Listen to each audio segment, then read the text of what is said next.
Pues comenzamos hoy con este entrenamiento, con este contenido de entrenamiento mensual que nosotros tenemos para obras de evangelismo y como, pues nosotros lo realizamos aquí en España, que es muy pronto, pues es imposible para que ustedes se puedan conectar, así que nosotros lo vamos a hacer, el mismo entrenamiento, pero por otro lado y además como nosotros tomamos más tiempo, es decir, en España pues tomamos más tiempo.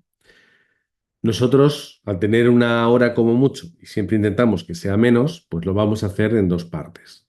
Estas dos partes van a tener hoy comienzo, que vamos a tener la primera, y luego tendremos la semana que viene la segunda parte, y como siempre, pues lo estaremos colgando en YouTube para que lo podáis luego pues, enviar a los que no han podido asistir hoy y demás.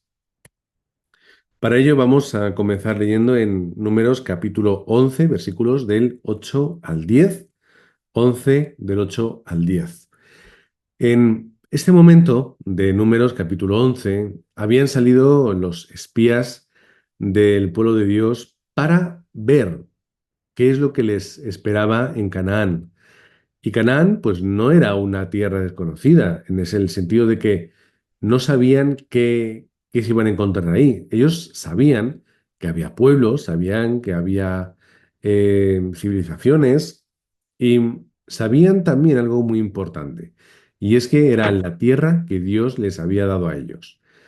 Simplemente con este último pensamiento ya debería de resultar suficiente. Es que es la tierra que Dios nos ha dado. Sin embargo, cuando ellos vuelven, todos se echan para atrás, menos dos, Josué y Caleb. Y aquí es donde vamos a leer, versículo 8 dice, si Jehová se agradare de nosotros, Él nos llevará a esta tierra y nos la entregará, tierra que fluye leche y miel. Por tanto, no seáis rebeldes contra Jehová, ni temáis al pueblo de esa tierra, porque nosotros los comeremos como pan. Su amparo se ha apartado de ellos, y con nosotros está Jehová. No los temáis. Entonces toda la multitud habló de apedrearlos. Este es el corazón del pueblo de Dios. El corazón del pueblo de Dios en aquel momento, después de haber salido de Egipto y de haber visto cómo Dios les cuidaba y les sostenía en toda circunstancia, ellos se enemistan contra él. Y llegan a pensar que hay que volver otra vez a Egipto, mejor que hubiéramos muerto allí que padecer aquí, y están en ese momento tan oscuro. Y solamente dos de ellos tienen la fe suficiente como para poder ver la victoria segura. Por eso dice, si Jehová se agradare de nosotros, Él nos entregará, nos llevará a esa tierra y nos la entregará. Es la seguridad total de estas dos personas. Tiene que morir una generación entera para que esto pueda llegar a ocurrir. Tiene que morir toda aquella generación de gente sin fe para que puedan llegar a conquistar esa tierra. Ellos no lo vieron, ellos no lo vieron. Ellos no experimentaron la victoria, no experimentaron la tierra prometida, no la pisaron y la pudieron probar. Tuvo que ser una siguiente generación que creció no con lo guardado en Egipto, sino creció con la obra que Dios había hecho desde la salida hasta aquel lugar. Al final, lo que nosotros guardamos y se convierte en la raíz de nuestra vida marca la diferencia.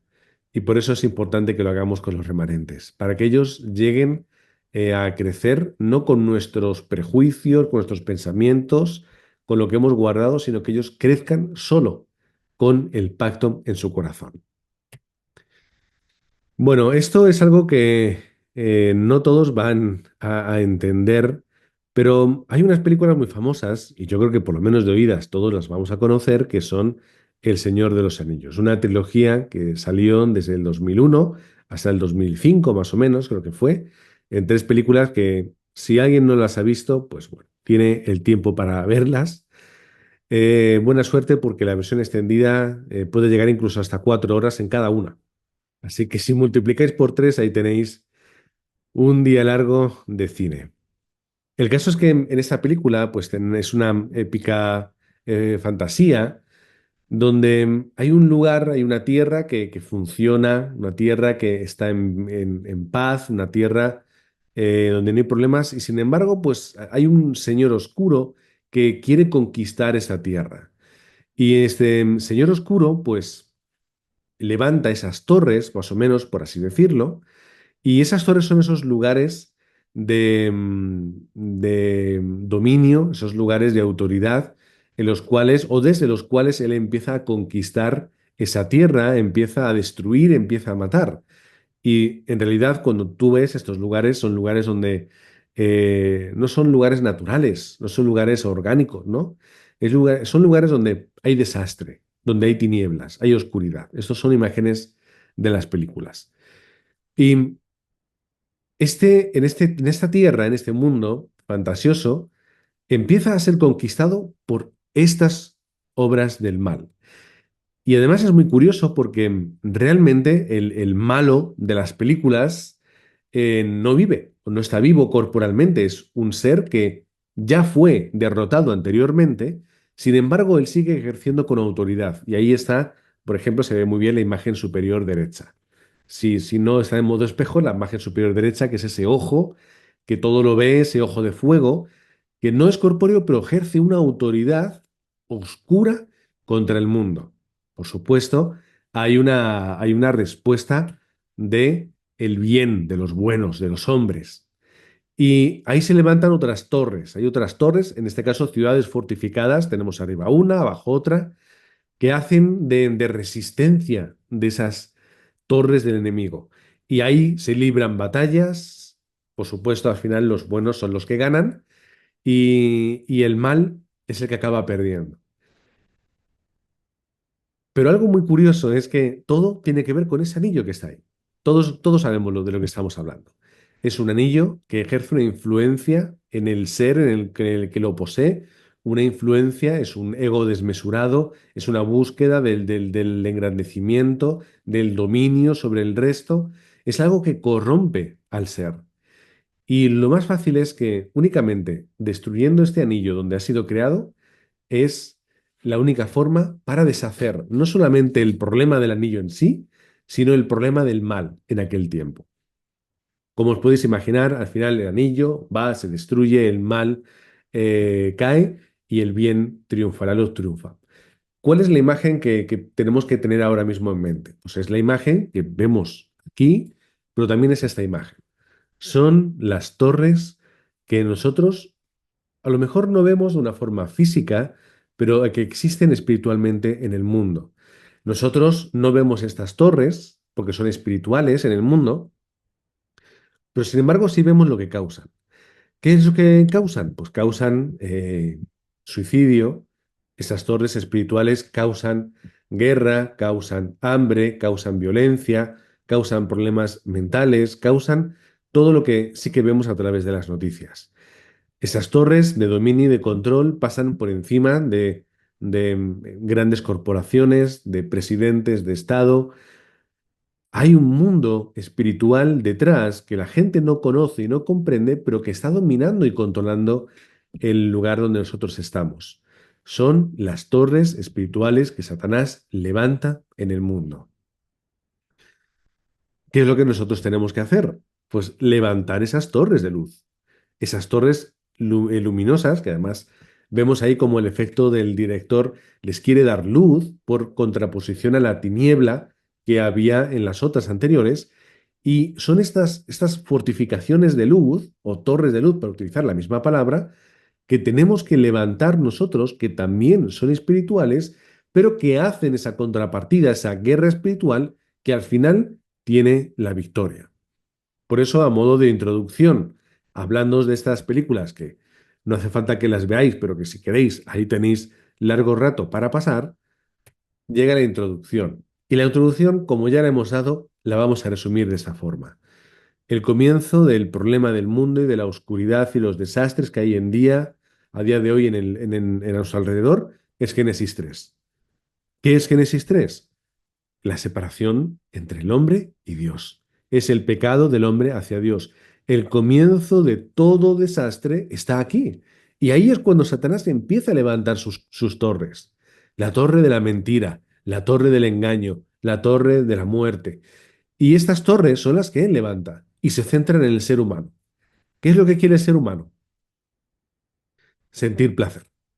Solamente quiero comer lo que me gusta, quiero pasar el tiempo como me da la gana, no quiero que se me moleste en el trabajo, si me molesta mi esposo me divorcio, si me molestan mis hijos pues los aparto porque yo tengo mis derechos, yo tengo que ser feliz y todo esto. Es el yo de la autodeterminación. Llegamos al mundo del yo ahora soy de un sexo, ahora soy de otro, ahora me siento así, ahora me siento asá, ahora yo soy esto y luego soy lo otro. Porque lo importante soy yo. Y lo que ocurre a mi alrededor no importa. Si los demás se molestan o se sienten mal o si hago algo que los ofende, me da lo mismo, porque lo importante soy yo. Y llegamos al mundo de del yo tengo que ser rico y tengo que tener casa y coche y mira lo que tengo yo y tú no tienes nada.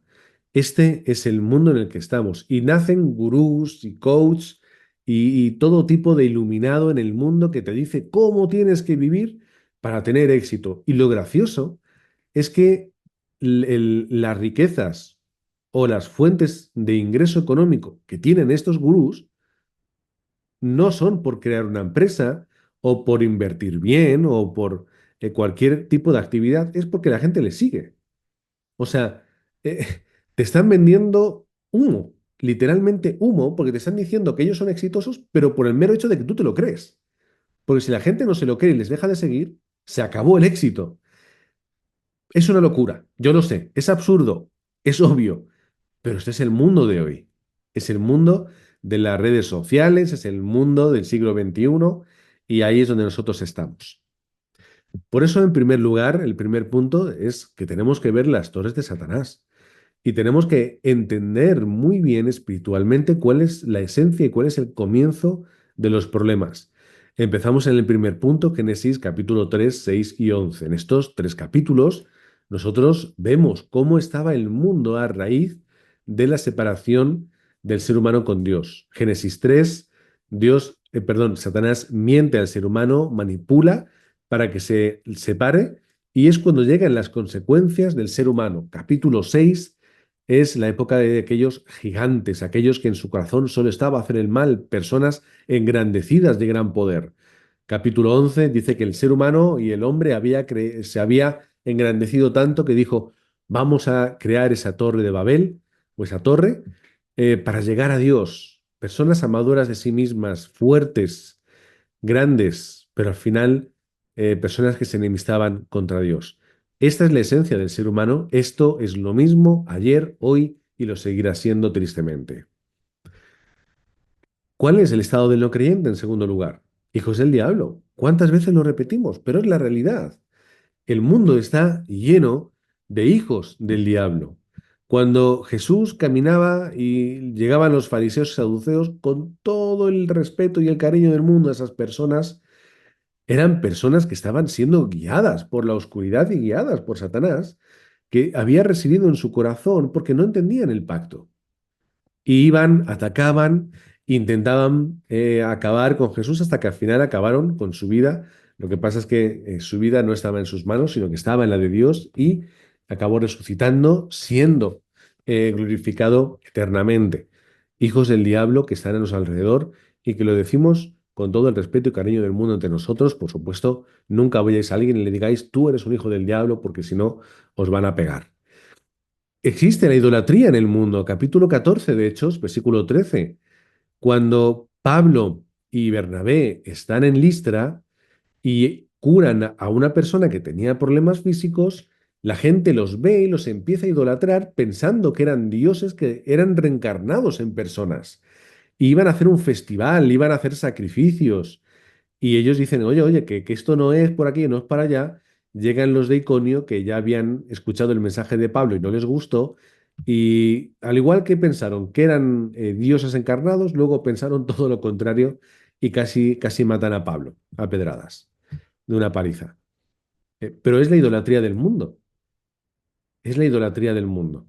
Pues hay un ejemplo de idolatría. Sufrimiento mental y físico. Hechos 4 Hechos 8 del 4 al 8, perdón.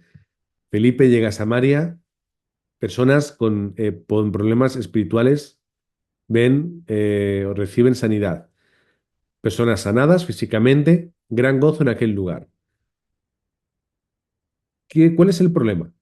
Que antes de que llegase el Evangelio, la gente estaba atrapada por problemas espirituales, tenía problemas mentales y problemas físicos.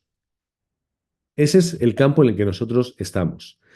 Muerte y luego un juicio eterno, que habla Hebreos 9:27, y luego la herencia espiritual que nosotros dejamos y que el mundo, vamos a hablar en tercera persona, el mundo deja a sus descendientes. Un problema espiritual, una tendencia pecaminosa y una fe inexistente. O si existe fe, es en otras cosas.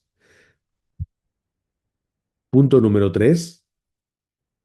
Esas torres que Satanás levanta en el mundo y en el ser humano, esas torres espirituales de oscuridad, de atadura, son las que vemos en el campo del apóstol Pablo.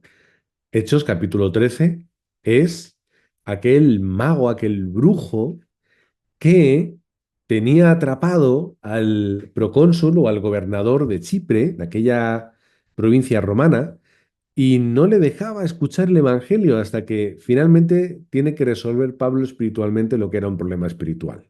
No era un hombre que simplemente quería apartarles de unos predicadores, era un problema espiritual. Hechos capítulo 16, esa chica con espíritu de adivinación que estaba siendo explotada por unas personas, ve la respuesta en que Jesús era el Cristo. Cuando Pablo, con su poder y su autoridad, la da la sanidad. Y luego, Hechos capítulo 19, nos encontramos a aquellos que no podían recibir sanidad porque no tenían autoridad en el nombre de Jesucristo, es decir, no les ayudaban con esa autoridad. Y luego cuando vieron cómo al final encontraban respuesta, pues muchos de ellos tiraban esos libros de brujería de los cuales salían gran estruendo. Y de hecho nosotros, en una persona que vino a la iglesia, pues vivimos algo muy, muy parecido. Es la realidad del mundo, oscuridad oculta, oscuridad que no se ve, pero ahí está. Personas que hacen adivinación, hay brujería, hay idolatría, personas realmente dentro de estos mundos y de estas No hoy se en día escucha nada. hoy en día que parecen eh, cosas tan bonitas, tan naturales, tan orgánicas, pero que realmente nosotros nos damos cuenta de que esto es el problema del mundo y el problema de la sociedad. Al final, ¿cómo podemos resumir todo esto? Es el príncipe de la potestad del aire que habla Efesios 2:2. Es aquel que levanta estas torres en el mundo, levanta estas torres en el ser humano espirituales, grandes, fuertes, pero oscuras y dominantes, en las cuales está el ser humano. Este es el problema de la sociedad, este es el problema que tenemos a nuestro alrededor. Son las torres de oscuridad. En segundo lugar, segundo punto, nos habla de qué ocurre cuando se pierde el pacto, porque este es uno de los puntos que tenemos que entender. Nosotros que somos creyentes le ponemos las cosas muy fáciles al enemigo cuando perdemos el pacto. Es decir, si yo pierdo el pacto, dejo que Satanás campe a sus anchas a mi alrededor para que él levante esas torres. Y vamos a ver un ejemplo de cuando alguien pierde el pacto. Y está en la iglesia que está en Galacia, la de los Gálatas. Capítulo 3. El ejemplo lo podemos acotar en los versículos del 1 al 5. Bueno, ahí el primero está mal colocado, el primer 3 no es que sea el versículo 3 sino que es el capítulo 3. Vemos en el primer versículo que ahí dice, oh Gálatas insensatos.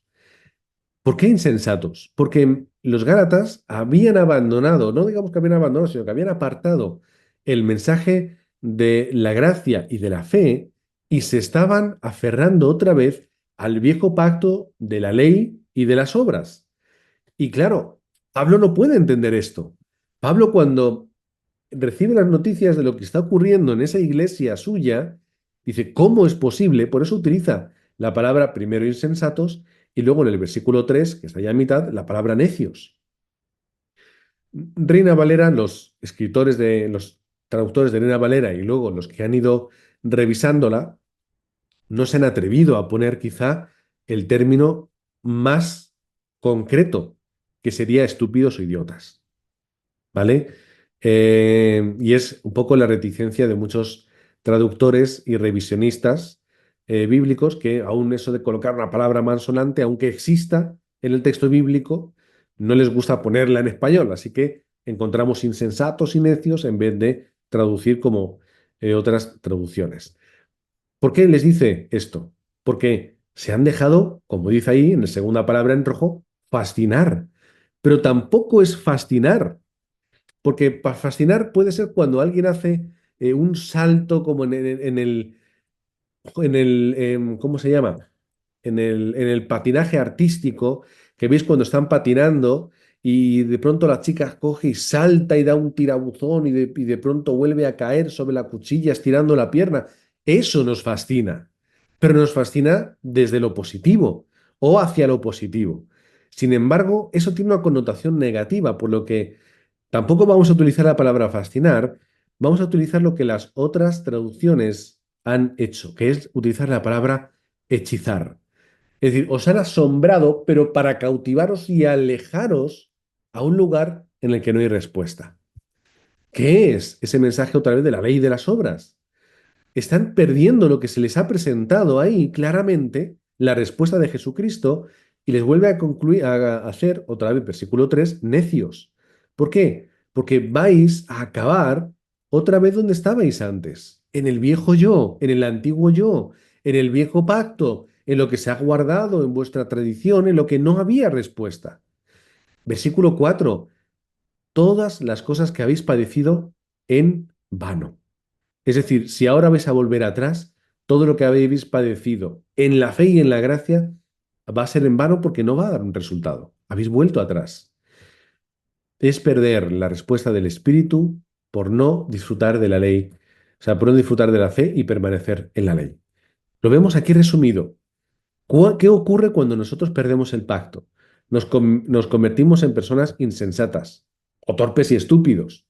Es decir, personas que nos dejamos conquistar por cosas que no son la verdadera respuesta de nuestra vida. Somos fascinados o hechizados por mensajes, por aspectos y por elementos que a veces surgen del mundo y otras veces surgen de otros movimientos cristianos que te alejan de la verdad. Retrocedemos a nuestro antiguo yo, volvemos al humanismo, legalismo y religiosidad y nos convertimos en personas que padecemos en vano. Todo lo que hacemos, en vez de experimentar gracia y encontrar respuesta, nos hace volver atrás. Entonces, todo lo que yo he sufrido es en vano.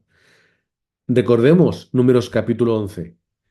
Tantos años sufriendo en el desierto, bueno, aunque en aquel tiempo no eran años, sino hasta ese punto donde yo he leído Números 11, ha ocurrido no mucho tiempo, todo lo que ellos han sufrido, y no me refiero en el desierto, sino toda su vida como esclavos, les ha llevado a un punto en el cual, en vez de agarrar el fruto que ya está preparado, vuelven atrás.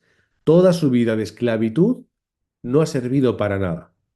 Ha tenido que ser la siguiente generación la que sí puedan tomar el fruto. No seáis padecedores en vano. Es un término que no sé si está acuñado, el de padecedores, pero yo lo incluyo ahí. Al final, lo que ocurre es que se pierde el valor de la fe y el valor del mensaje del Evangelio. Porque lo que vale, ¿qué es? Son las obras, en aquel tiempo, nosotros pondremos conforme a nuestro contexto. Ya el Evangelio ya no es, el mensaje de Cristo ya no es, ahora hay que sumar esto, hay que sumar lo otro, hay que ir por aquí, hay que ir por allá. ¿Qué ocurre cuando se pierde el pacto en nuestra vida?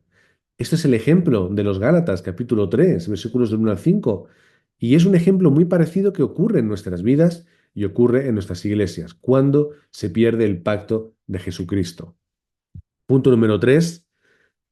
Tenemos que ver entonces que nosotros, poniéndoselo fácil, Satanás levanta esas torres entre nosotros.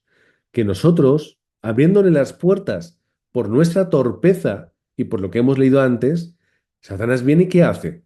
En las iglesias y en nuestras vidas levanta la torre de la religiosidad. La torre de la religiosidad no es que tengas que vivir disfrutando del evangelio, tienes que vivir una religión, costumbres, normas. Esto se hace así, esto se hace así, esto es lo correcto porque siempre se ha hecho así, y si no, mal para ti. ¿Por qué? Porque es lo que hay que hacer. En vez de entender y disfrutar, vivimos una religión. Levantamos la torre o se levanta la torre del humanismo. Es que es lo que yo puedo hacer, es mi poder, es mi capacidad, es mi pensamiento, es el yo puedo, yo soy, y al final nos derrumbamos. Es la torre del legalismo. Es que es vivir una ley y un código en vez de disfrutar de la gracia. No del libertinaje, sino de la libertad en la gracia. O el misticismo, que como yo no experimento el pacto fuertemente en mi vida, necesito algo más. Necesito experimentar algo extra.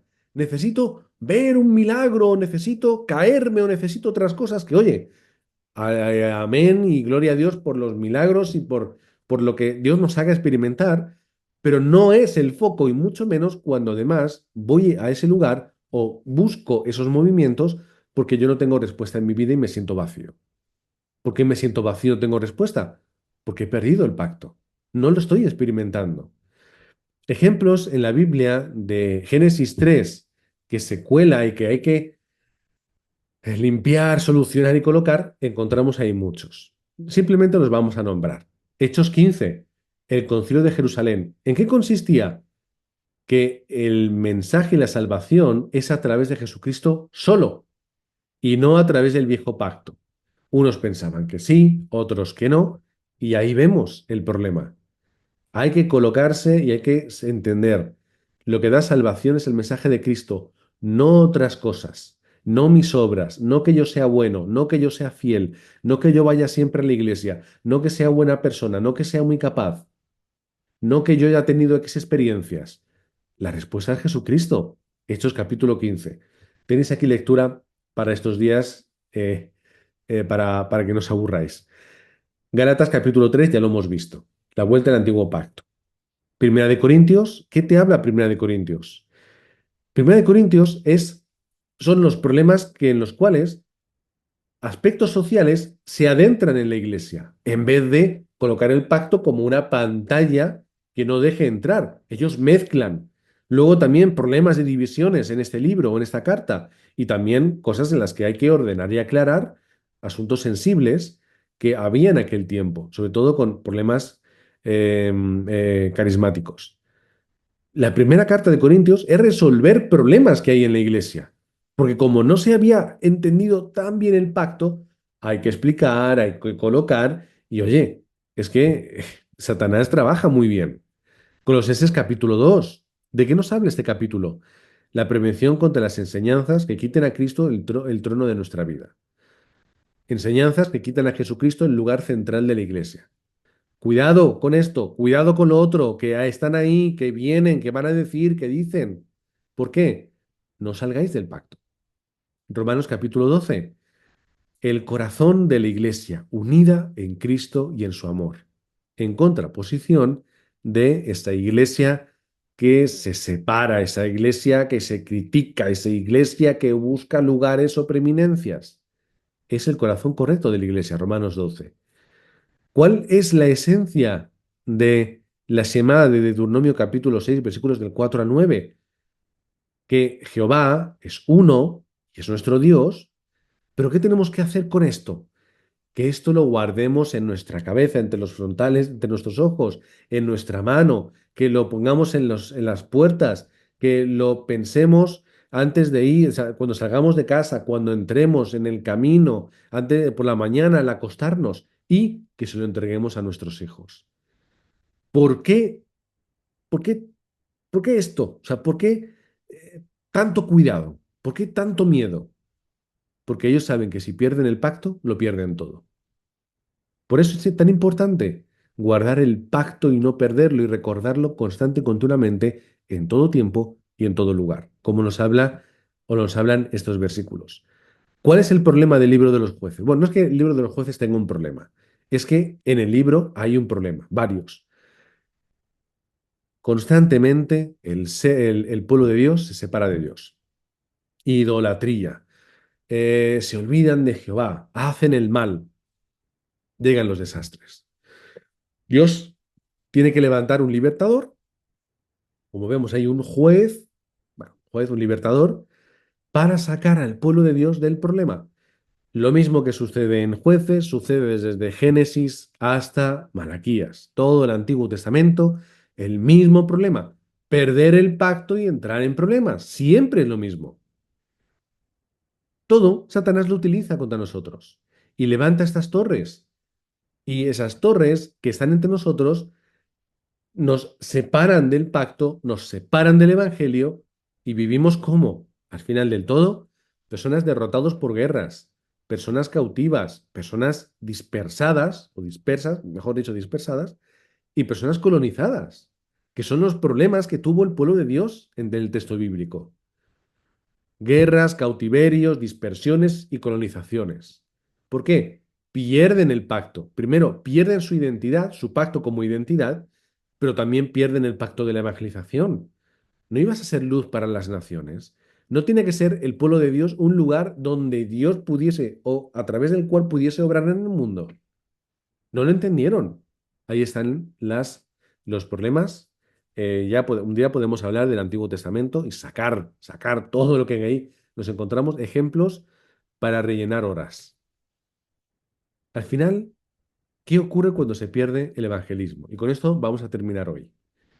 ¿Qué ocurre cuando se pierde el evangelismo? Esto lo hablamos un poquito la semana pasada, así que vamos a recordarlo muy bien. Simplemente vamos a hacer un poquito de refresco. Ezequiel 3, 18 al 20.